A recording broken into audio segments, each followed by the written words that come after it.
ni kod omenda maromo nade mapok ochulogi. Wacho ni koro kata gidwaro omenda maromo bilion 9 mano ma treasury pok omiyogi kar kata kamachielo. County ma Nairobi ka koro yudo speaker e toke. Ng'wech ma county ma Nairobi ka speaker ni mana ka watieko koro en ang'o miyo pek ahinya mana bo nyiriri 30 ka dakika achiel ka to tieka sa. Gimomiyo opek en nikech ing'eni county ma Nairobi ok en county machalo kaka counties mamoko go. En the capital city mar Kenya.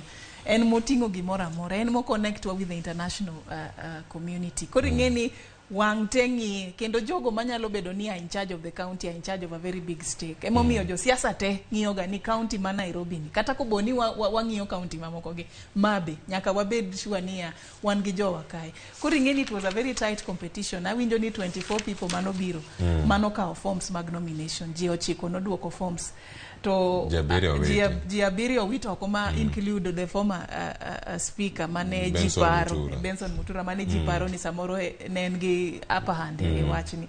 Koro ing'eni koro owe ni koro en Kennedy Ng'ondi gi Hassan Robo mar jo Kenya Kwanza. But nyoro ne waneno kanyo ka kendo gima dapuo kabisa for the first time in a very long time election mar speaker mar Nairobi otimore e yo moro maber.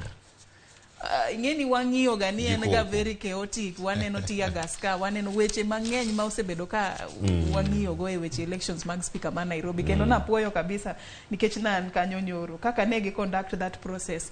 Ng'ur ne nitie kage kacha e kaka ne that process was being conducted, but they finally ne gitime yo moro ma peaceful kendo yo moro mabel. Wapuo kama wasechope kaka jo Kenya ki kaka ne watimo elections in August. Move on.